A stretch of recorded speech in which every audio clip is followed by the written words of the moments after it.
నమస్తే నిజం టుడే ఛానల్కు స్వాగతం.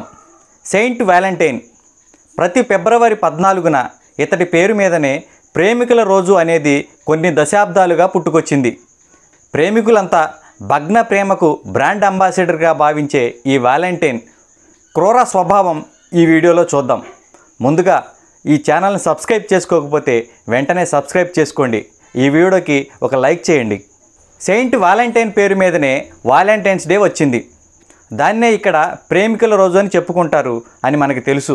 కానీ వ్యాలంటైన్ వ్యక్తిగత జీవితంలో ఎంత క్రూరమైన వ్యక్తిత్వం కలవాడో చాలామందికి తెలీదు, మీడియాకు కూడా తెలీదు. సెయింట్ వ్యాలంటైన్ అన్నప్పుడే మనకు అర్థమైపోవాలి, అతడు ఒక క్రైస్తవ బిషప్. ఇలాంటి బిషప్ కాదు, కరుడుగట్టిన క్రైస్తవ బిషప్. ఎంతగానంటే వృత్తిరీత్యా వైద్యుడు కూడా అయిన వ్యాలంటైన్ ప్రాణాంతకమైన వ్యాధి సోకిన కన్నతల్లికి చికిత్స చేయడానికి కూడా నిరాకరించాడు. కారణం ఏమిటో తెలుసా? మతం. అవును, అంతటి కరుడుగట్టిన క్రైస్తవ మతోన్మాది ఈ వ్యాలంటైన్. వ్యాలంటైన్ తల్లి పాగన్ల దేవుడైన జూపిటర్ను ఆరాధించేది. ఎవరెంత చెప్పినా ఆమె తన నమ్మకాన్ని వదులుకోలేదు, బాప్తిజం పొందలేదు, క్రైస్తవాన్ని స్వీకరించలేదు.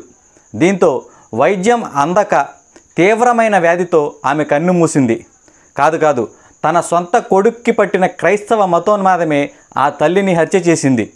ఇకపోతే సామాన్య శకం 1275లో సంకలనం చేసిన లెజెండా ఆర్యా గ్రంథంలో వ్యాలంటైన్ను ఇతర మతాల విగ్రహాలను ధ్వంసం చేసే వ్యక్తిగా అభివర్ణించారు. వ్యాలంటైన్ క్రైస్తవేతర దేవుళ్లను దూషిస్తూ మత ఘర్షణలకు సృష్టించేవాడు. దీంతో అతడికి జైలు శిక్ష కూడా విధించారు. అయితే ఆ విధంగా అతడిలో ఏమైనా మార్పు వస్తుందేమో అనుకుని రోమన్లు అతన్ని విడుదల చేశారు. జైలు నుంచి విడుదలయ్యాక కూడా వ్యాలంటైన్ వైఖరిలో ఏమాత్రం మార్పు రాలేదు.